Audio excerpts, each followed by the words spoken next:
Spider-Man Across the Spider-Verse is a pretty spectacular film, because sure, while there are flaws in here and there, I don't think there's any denying that this film not only made a major impact when it came to the way about how it made people look upon the medium of animation once again, but on top of that, when it comes to the way about how it uses its story as a critique as the comic space, and also puts Miles at the front and center of everything to truly question about what it means to be Spider-Man, it really is a pretty interesting thing to see, because if the first film was about Miles growing into the mantle of becoming Spider-Man, the second film puts not only his entire existence into question, but also puts into question about what it means to wear that mask. So of course, let us get into the video.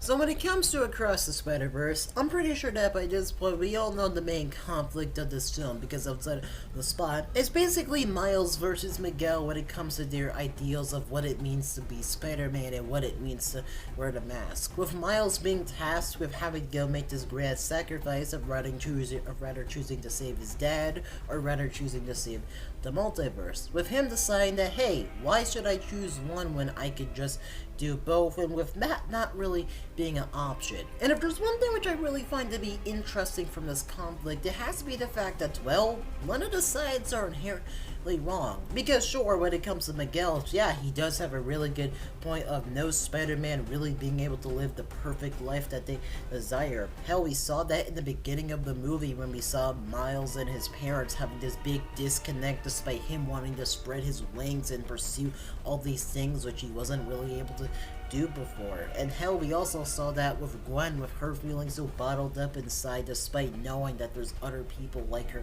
out there. And of course, this also plays into other things like, you know, Miguel having his trauma of witnessing an entire civilization and his family get snuffed from existence. But at the same time, despite the bad things, Miles isn't inherently wrong either, because sure, despite there being trauma and the bad parts of being Spider-Man, there also comes the good parts, and there also comes the fact that, yeah, with being Spider-Man, it's not about just sitting aside and letting trauma happen when you know that you have the power to do something about it. And in a way, it kind of reminded me of Spider-Man Edge of Time when it came to the big dynamic between Peter and Miguel, and how Peter and Miguel were kind of at odds with each other throughout the entire game, where Miguel was basically saying, yeah dude, you're running straight into danger, why are you doing this? And the biggest reason for Peter's motivation is that, well, he could have turned his back knowing that there could be more people in danger if he just sat by and did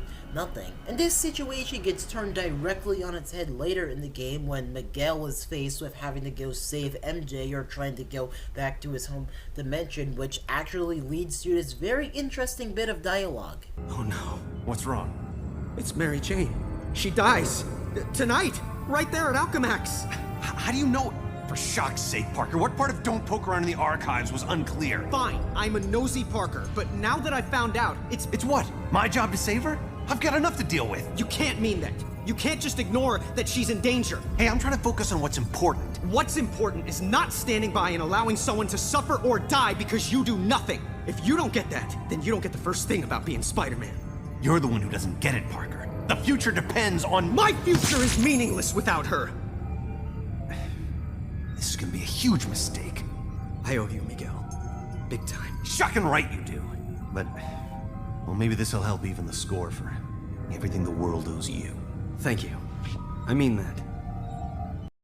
Which once again reinforces my point and why I think that Miles, while he does seem a bit misguided and while he does seem a bit rash in his actions, at the same time provides a really good point for why he's doing what he's doing. And I've seen a few people try to slander my boy, going like, oh yeah, Miles is a villain of this story because he's going up against the Spider-Man code. But once again, just a point back at your time, if y'all want to see an evil Spider-Man, literally this game also has the end result of what happens when a Spider-Man isn't able to let go of the past and twists and turns the words of with great power comes great responsibility by literally changing the fabric of time time and space all to fit his own petty needs instead of just making the world continually a better place despite the odds. Not only that, but I also just kind of find the canon events to be a bit shoddy. Because sure, I can kind of buy that every spider person goes through a somewhat similar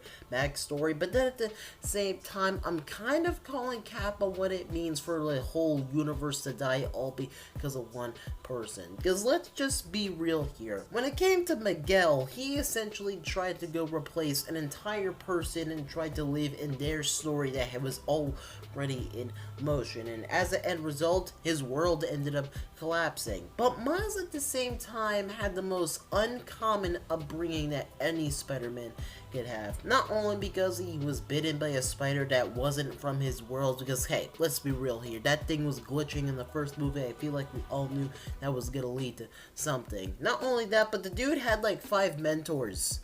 Like, in any other Spider media, it's typically just a dude by himself. Not only that, but I feel like him being an anomaly genuinely changes a lot of things when it comes to the future and what it could represent. So at the end of the day, it's very interesting to see about where Spider-Man Beyond the Spider-Verse could go. Because who knows, maybe Miles is successful in managing to prove that maybe our stories aren't up to question when it comes to some algorithm determining everything that's supposed to happen. But then at the same time, he might fail horribly, and we might have one of the most darkest endings in a Spider-Man film ever. But that's all I had to say. I'm Lobo360. I hope you guys all enjoyed the video, and I'll see y'all in another video coming at a far more later time.